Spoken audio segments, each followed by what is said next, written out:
प्राचीन समय में गौतम बुद्ध अपने शिष्यों के साथ एक गांव में आए।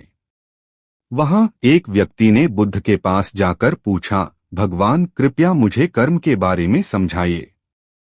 बुद्ध ने उस व्यक्ति से मुस्कुराते हुए कहा, कल सुबह नदी किनारे आना, मैं तुम्हें कर्म का अर्थ वहीं समझाऊंगा। अगले दिन व्यक्ति ने गौतम बुद्ध को नदी किनारे देखा। बुद्ध ने उसे एक पत्थर उठाने को कहा और उसे नदी में फेंकने का निर्देश दिया। व्यक्ति ने पत्थर उठाया और नदी में फेंक दिया।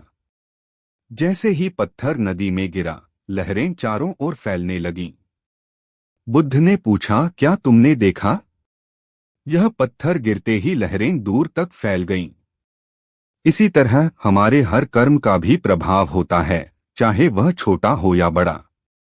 फिर बुद्ध ने आगे कहा, अगर तुमने पत्थर नदी में नहीं फेंका होता तो लहरें नहीं उठती। कर्म का अर्थ है हमारे किए गए कार्य। हम जो भी करते हैं उसका असर न केवल हम पर बल्कि समाज पर भी पड़ता है। इसलिए हमें अच्छे कर्म करने चाहिए ताकि समाज में शांति और समृद्धि बनी रहे। व्यक्ति को कर्म का अर्थ समझ आ गया। उसने प्रण लिया कि वह अपने जीवन में केवल अच्छे और सकारात्मक कर्म करेगा ताकि वह दूसरों के लिए भी प्रेरणा बन सके। उस व्यक्ति ने गौतम बुद्ध के विचारों को गहराई से समझ लिया। उसने महसूस किया कि जीवन में हर छोटा बड़ा काम अपने आप में बहुत महत्वपूर्ण है और उसका प्रभाव दूर तक फैलता है। उसने मन ही मन निर्णय किया कि वह अपने जीवन में सिर्फ अच्छे कर्मों का पालन करेगा। कुछ दिन बाद वह व्यक्ति फिर बुद्ध के पास आया और बोला, भगवान मैं अपने कर्म को सकारात्मक और अच्छा बनाना चाहता हूँ, परंतु कभी कभी क्रोध और लालच जैसे भावनाएं मुझे भटका देती हैं। तब मैं अच्छे कर्मों का पालन नहीं कर पाता। बुद्ध ने उसकी बात को ध्यान से सुना और उसे पास के एक छोटे से पौधे के पास ले गए। उन्होंने कहा, देखो यह छोटा पौधा धीरे धीरे बढ़कर एक विशाल वृक्ष बनेगा और उसकी छाया सभी को सुख प्रदान करेगी, परंतु इसके लिए इसे नियमित देखभाल की आवश्यकता होगी। उसी प्रकार अच्छे विचारों और कर्मों का पौधा भी तुम्हारे भीतर है। इसे ध्यान, संयम और सही मार्गदर्शन से सींचना होगा। धीरे धीरे यह तुम्हारे भीतर स्थायी हो जाएगा और तब तुम्हारे कर्म स्वाभाविक रूप से अच्छे होंगे। व्यक्ति ने बुद्ध की बात को गहराई से समझा और प्रतिदिन ध्यान और आत्मनिरीक्षण का अभ्यास करने लगा। धीरे धीरे उसके भीतर शांति और धैर्य का संचार होने लगा और वह अपने कर्मों को संवारने लगा। समय के साथ उसने महसूस किया कि अच्छे कर्म सिर्फ दूसरों के लिए नहीं बल्कि उसके अपने भीतर भी एक सकारात्मक ऊर्जा और शांति का संचार कर रहे हैं। कुछ साल बाद वही व्यक्ति अपने गांव का सबसे समझदार और सम्माननीय व्यक्ति बन गया। गांव के लोग उससे मार्गदर्शन लेने आने लगे। उसने गौतम बुद्ध के सिद्धांतों का पालन करते हुए लोगों को सिखाया कि अच्छे कर्म करना हमारे जीवन का उद्देश्य होना चाहिए। गौतम बुद्ध के विचारों के प्रभाव से वह व्यक्ति अब हर दिन अपने जीवन में सकारात्मक बदलाव लाने के लिए प्रयास करता। गांव के लोग उसकी विनम्रता, धैर्य और सेवा भाव से प्रेरित होने लगे। उसने अपने कर्मों से यह साबित कर दिया कि दूसरों की भलाई करने से खुद का भी भला होता है। धीरे धीरे गांव के लोग भी अच्छे कर्म करने के महत्व को समझने लगे और उनके जीवन में भी सकारात्मक बदलाव आने लगे। एक दिन एक युवक उसके पास आया और बोला, मुझे भी आपकी तरह सम्मान और शांति चाहिए। कृपया मुझे अच्छे कर्मों का मार्ग दिखाएं। वह व्यक्ति मुस्कुराया और बोला, हर इंसान को अपने भीतर एक बीज बोना होता है, अच्छे विचारों का बीज। जैसे जैसे तुम उसे ध्यान और मेहनत से सींचोगे, यह तुम्हारे कर्मों में झलकेगा। अपने मन और हृदय को शुद्ध करो और दूसरों की मदद करने की भावना रखो। यह समझ लो कि अच्छे कर्म करने से मन में स्थायी संतोष आता है, जो किसी भी बाहरी चीज से नहीं मिल सकता। युवक ने उसे ध्यानपूर्वक सुना और उसने भी अपने जीवन में अच्छे कर्मों का पालन करने का संकल्प लिया। समय के साथ गांव में एक नई लहर चल पड़ी। लोग अब छोटे छोटे अच्छे काम करने में आनंद महसूस करने लगे। किसी ने वृद्धों की सेवा करना शुरू किया तो कोई गरीबों की मदद में जुट गया। हर व्यक्ति यह महसूस करने लगा कि उनके अच्छे कर्म एक सकारात्मक बदलाव ला सकते हैं। जब यह खबर दूर दूर तक फैली तो गौतम बुद्ध को भी यह सुनकर प्रसन्नता हुई। उन्होंने अपने शिष्यों से कहा, यही तो कर्म का चक्र है। एक अच्छा कर्म सैकड़ों अच्छे कर्मों की प्रेरणा बन सकता है। जब एक व्यक्ति अच्छाई की राह पकड़ता है तो वह पूरे समाज को उसी राह पर चलने के लिए प्रेरित करता है। गौतम बुद्ध का प्रभाव उस गांव में गहराई से बस चुका था। लोग अपने जीवन में अच्छे कर्मों का पालन करते, दूसरों की भलाई के बारे में सोचते और पूरे गांव में शांति, संतोष और प्रेम का माहौल बन गया था। गांव का हर व्यक्ति यह समझ गया था कि असली सुख सिर्फ अपने लिए नहीं बल्कि दूसरों की सेवा और सहायता में ही है। कुछ समय बाद गांव के पास स्थित एक दूसरे गांव में अकाल पड़ा। वहां के लोग भूख और प्यास से तड़पने लगे। जैसे ही इस बात की खबर पहले गांव में पहुंची तो गांववासियों ने मिलकर मदद का फैसला किया। उन्होंने अपने पास जितना भी अनाज, पानी और आवश्यक सामग्री थी, वह सब दूसरे गांव को भेजने का निर्णय किया। जब वे सभी सहायता सामग्री लेकर अकाल पीड़ित गांव पहुंचे तो वहां के लोग उनकी उदारता देखकर भावुक हो उठे। उन्होंने कहा, आप सभी ने हमारे कठिन समय में हमारी सहायता की, इसके लिए हम आपका जीवन भर आभार मानेंगे। पहले गांव के लोगों ने मुस्कुराते हुए उत्तर दिया, यह हमारा कर्तव्य है। हमने सीखा है कि सच्चा सुख दूसरों की सहायता में ही है। हमारे गुरु गौतम बुद्ध ने हमें कर्म का सही अर्थ समझाया है और यह सिखाया है कि हमारे अच्छे कर्म ही समाज में सकारात्मक बदलाव ला सकते हैं। इस घटना के बाद दूसरे गांव के लोग भी गौतम बुद्ध के विचारों और सिद्धांतों में रुचि लेने लगे। उन्होंने भी अच्छे कर्मों का महत्व समझा और अपने जीवन में इन्हें अपनाने का संकल्प लिया। धीरे धीरे पूरे क्षेत्र में बुद्ध के विचारों का प्रकाश फैलने लगा और हर गांव में एक दूसरे की मदद करने की भावना विकसित हुई। लोग यह समझ गए थे कि अच्छे कर्म न केवल दूसरों की जिंदगी बदलते हैं बल्कि वे समाज को भी एक बेहतर स्थान बनाते हैं। गौतम बुद्ध ने इस पूरे परिवर्तन को देखकर अपने शिष्यों से कहा, अच्छे कर्मों की शक्ति अनमोल है।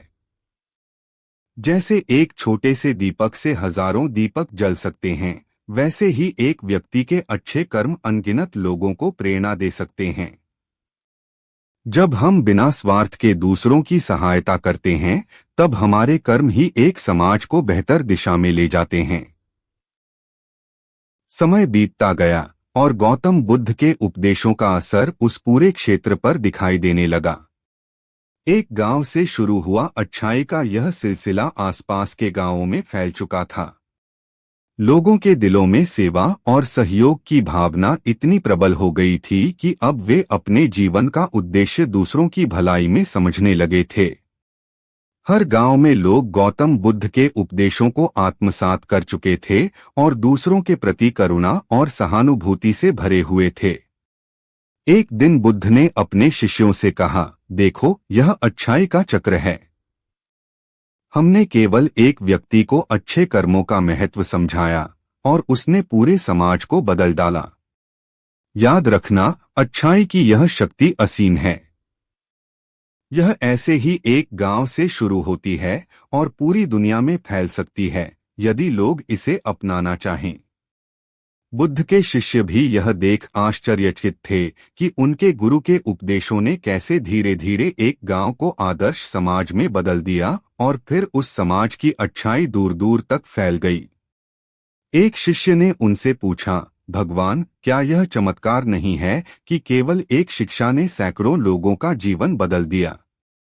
बुद्ध ने मुस्कुराते हुए उत्तर दिया, यह चमत्कार नहीं बल्कि कर्म का स्वभाव है। जैसे एक छोटा सा बीज बड़े वृक्ष का रूप ले सकता है, वैसे ही एक अच्छा कर्म एक बड़े बदलाव का कारण बन सकता है। हमारे जीवन में अच्छे कर्म, प्रेम और करुणा का बीज बोने से पूरी दुनिया को सुख, शांति और संतोष प्राप्त हो सकता है। इसके बाद बुद्ध ने अपने शिष्यों से कहा कि वे भी इस संदेश को और अधिक गांवों में फैलाएं।